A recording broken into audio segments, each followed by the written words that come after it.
Welcome back to the channel. Today we are diving into a powerful story about a high school student who stood up against strict grooming rules and sparked a nationwide conversation on self-expression and inclusivity in education. Stay tuned to find out how one moment of defiance became a moment for change. Alright, so let me give you a proper story full of vibes and drama.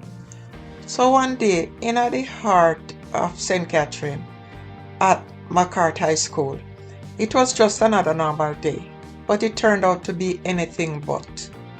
The sun has shined bright and the schoolyard full of laughter and chatter from the youth them ready to soak up knowledge and enjoy the school life.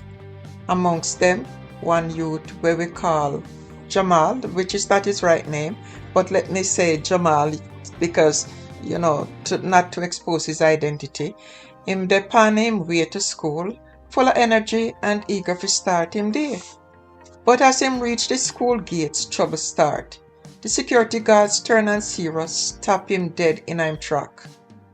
"No, Jamal, you can't come in like that," the guard said, pointing at him hairstyle. Jamal stand up there, confused and frustration written all over him face. Him hairstyle a little unconventional, but it represent who him be. But the guard no want to hear that. The grooming policy man. You have to turn back. Jamal's heart dropped, and right there in a front of the gate, him feel like the world just collapsed on him. All the excitement and energy flopped away like a deflated balloon. Him try to reason with the guard, explain how him just trying to express himself, but it was like talking to a wall. "Me late already, and me no want miss me classes," he pleaded. But the guard stick to him guns and tell him to wait while him call him principal. Jamal stand up there feeling helpless and angry. The minutes pass like hours and frustration start to boil over. The whole schoolyard watching and whispering. Some of them start taking out them phones, ready to catch all the drama unfolding. Finally, after what feel like a lifetime, Jamal decided say enough is enough. Him turn and walk away from the gate, tears welling up in him eyes. The moment him step away, him pull out him phone and decide to take a video. In the video, him pour out him heart, a cry and a plea for justice. "Me just want to learn and be myself. Why them can't just accept me for who me is?" Him voice shaky, but the message strong. Him post the video on TikTok and watch it as it go viral like wildfire. The next day, the whole country talk about the situation. People from all over share them views and the support for Jamal start flooding. Parents, students and even teachers came out on social media expressing how them feel about the strict grooming policies. Some of them said the rules too harsh and it a little stiff and personal expression in the youth. The debate get heated with arguments flying left and right. Meanwhile, the Ministry of Education catch wind of the situation and jump in the action.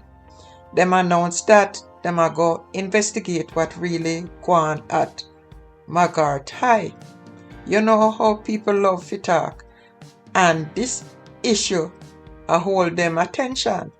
The ministry set a meeting with the school's administration, teachers and parents to iron out the issues. Them sit down and talk about it, importance of discipline in a school, but the minister also raised a very valid point. We need to remember that schools are supposed to be safe spaces where youths can express themselves. We can't let strict rules create divisions or feelings of worthlessness among our students. As the discussion go on, people start to think deeply. One teacher in the room rise up and share them experience. I've seen how some students feel like they can't be themselves because of the rules. It can really affect them life in a school. When they feel judged or pushed away, it can lead to low self-esteem. We need to create an environment where all students feel valued. Back in the image of Jamal, him not just get attention, but him bring awareness to a bigger issue. The youth today, them want to be heard. Them want policies that make sense and reflect the diversity of who them are. A group of students from the school decide to band together and start a discussion group where them can talk about issues like grooming policies, self-expression, and respect. Fast forward a few weeks later, and the ministry finally released a statement saying them a revise the grooming policies and them a go implement a more inclusive approach. The students, parents, and teachers can now participate in recommendations for the new rules. Jamal's bravery inspired many and him become a little hero in the district. The one who stood up and showed say change is possible. In the end, it ain't just a story about a haircut. It's a story about identity, self-expression, and the importance of listening to the voices of the youth. Jamal learned that standing up for yourself sometimes takes courage, and the outpouring of support show that when them come together, the community can move mountains. So how do you feel about the whole thing now? We have to remember to always advocate for our youth and ensure that they all feel valued and heard. If you enjoy this story and believe in the importance of giving youth a voice, don't forget to like, comment, and subscribe. Share your thoughts below on grooming policies in schools. Should they change? We want to hear your opinion.